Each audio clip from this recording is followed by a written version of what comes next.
Next match? You ready for it? Next match. Next match. Next cartoon. That's what we used to call it. Next cartoon. Billy and Colton Gunn against Sting and Darby Allin. And Billy and Colton Gunn, I think, have moved into the number 2 spot in this company in terms of my favorite tag team behind FTR. What? Yes, I like this match.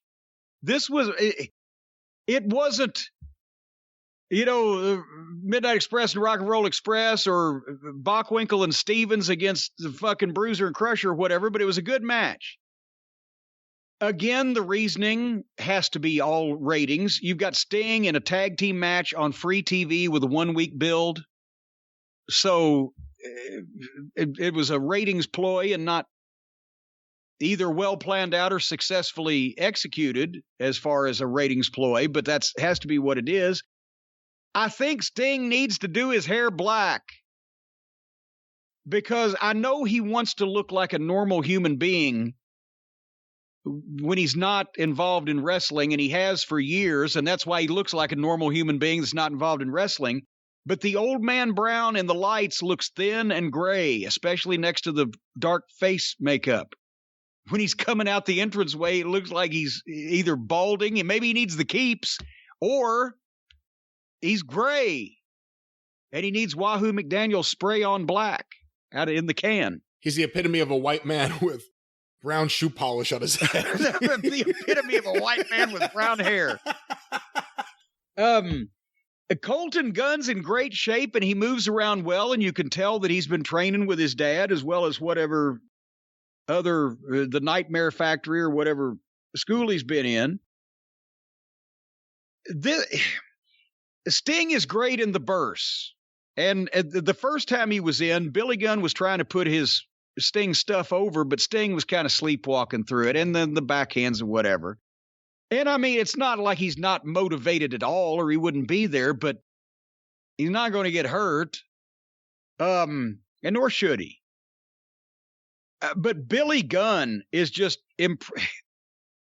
again, you didn't know how big Billy Gunn was. You didn't know how good Billy Gunn was all the years in the WWF because people were close to his level, not only in size, but also in working talent. But here, he's got a whole second career. He's fucking outshining everybody in all those aspects. He looks like $1 million. He's a fucking giant. His work psychologically has been perfect in all these matches, unlike everybody else that says, oh, I'm 100 pounds bigger and a foot taller, so I'm going to take every move this guy does because we got to have the greatest match ever. He makes it look like it fits because he's smart. So he hit a big choke slam on Darby and then carried him around by his waistband of his tights like it was a suitcase. Somewhere during the break, Darby got his head busted open. I'm not surprised, probably did it himself with the way he throws himself around. That was another thing. Darby not only saved this match, but I would have watched a handicap match with the Guns against Darby. It's refreshing. And Darby actually hit a hot tag. And Sting came in, and for that one, he was with it. He's got the 1 minute comeback. Boom, boom, boom, boom, and the stinger splash, and gets the scorpion on Colton, and Austin Gunn, the other son of a gun, interfered. Darby Allin hit dives on did you see the dive? They're not even dives. The other guys do dives and people catch them. Darby does flying fucking missile drop kicks with his head.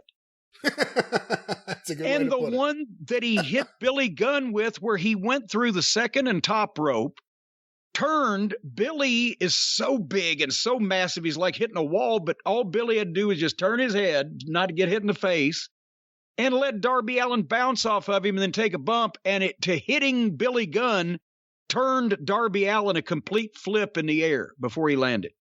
That should be in the open of every show. That was so cool. Yeah. That was amazing. I've never seen anyone do that where they hit the guy. No. And then just take off in another direction to keep spinning. It was incredible. Well, when's the last time you saw a 150-pound guy do a completely reckless, out-of-control head-first dive at a 275-pound guy?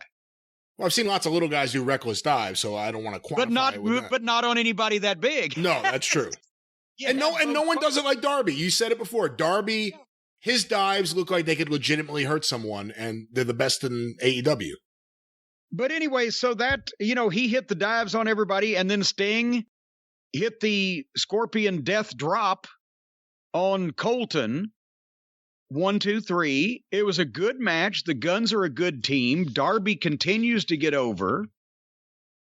Poor Sting, like I said, I think the black hair would help, but he doesn't want to look like a gimmick. He wants to look like a normal person and be a normal person. People just keep throwing ludicrous amounts of money at him to keep doing this.